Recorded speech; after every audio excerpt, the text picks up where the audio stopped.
Gimana kabarnya hari ini, Mbak? Alhamdulillah saya baik Bu. Oke, sebelumnya kan Mbaknya baru pertama kali ke ruang BK. Boleh diperkenalkan dulu namanya siapa? Dari Eh, kelas mana? saya namanya Rahma dari MIPA 1. Rahma ya, Mbak Rahma dari MIPA 1. Sebelumnya Mbak Rahma ini kan belum pernah ke sini. Mbak Rahma, apakah ada masalah atau ada hal lain yang sampai Mbak Rahma ini ke ruang BK? Baik Bu, jadi sebenarnya saya kesini pengen menceritakan tentang masalahnya saya. Oke, menceritakan masalah ya. Tapi sebelum Mbak menceritakan masalah Mbak, izinkan saya untuk memberikan batasan waktu konseling kita nanti. Mohon maaf jika waktu kita tidak banyak, jadi kita hanya mempunyai 30 menit. Apakah Mbak berkenan? Tidak apa-apa Bu, saya berkenan. Akan bisa dimulai ceritanya Mbak? Jadi begini Bu, di semester sekarang ini saya ngerasa kayak nggak semangat gitu dan malas belajar dan juga malas pergi ke sekolah. Oh, bisa dijelaskan lebih rinci kenapa Mbak itu bisa malas belajar dan malas pergi ke sekolah? Jadi saya merasa dari pertama kali masuk semester baru ini, saya merasa jika masuk sekolah itu malas banget, terus nggak ada keinginan untuk belajar dan ngerjain tugas. Sampai tugas-tugas saya itu banyak yang numpuk dan terlambat gitu. Selain itu saya juga merasa kehilangan fokus dalam mengerjakan tugas. Saya paham di fase ini karena saya juga pernah mengalami hal seperti itu. Nah, apakah ketika mengalami hal tersebut Mbak juga merasakan kehilangan minat? Iya Bu, jadi saya malas melakukan kegiatan apapun. Kemarin-kemarin itu sempat saya paksa buat tetap ngerjain tugas, tapi saya cuma bisa fokus di sekitar 20 menit awal aja. Habis itu saya merasa cemas dan tidak bisa mengerjakan. Usaha Mbak sudah bagus, Mbak sudah berusaha untuk keluar dari zona nyaman tersebut. Apakah kalau setelah konseling ini saya bisa mendapatkan obat?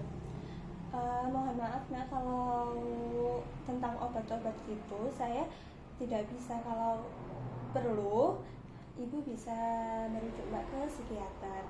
Tetapi di sini saya akan menerangkan segala keluh kesah Mbak. Begitu. Apakah bisa dipahami? Bisa Bu. Dari yang Mbak ceritakan tadi, saya mendapatkan dua masalah yang ada di dalam diri Mbak, seperti kehilangan minat dan merasa cemas. Betul? Benar. Oke, dari masalah-masalah tadi saya itu melihat kalau jika tuntutan akademik itu sudah meningkat, akan ada rasa cemas dan akhirnya kehilangan motivasi. Apakah Mbak pernah mengalami hal seperti itu?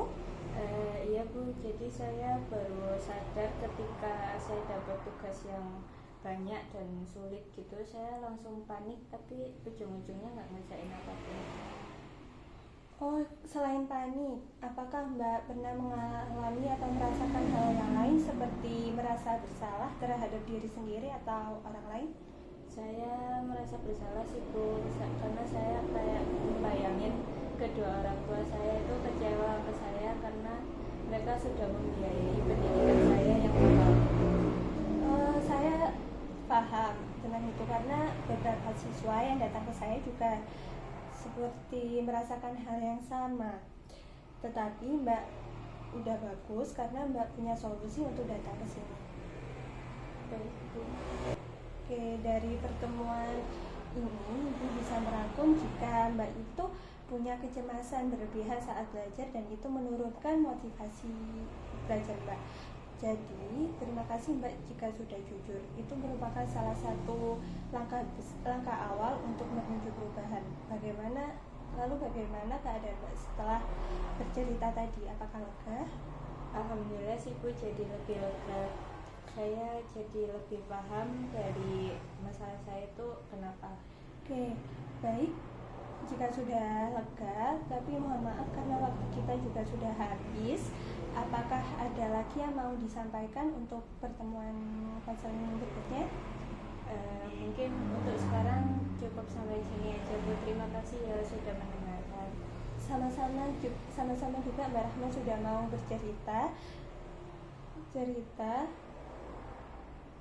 Jika Mbak merasa semangat belajarnya menurun dan cemasnya kambuh lagi, bisa menghubungi atau ke ruang BK menemui saya begitu. Baik Bu, terima kasih banyak. Sama-sama.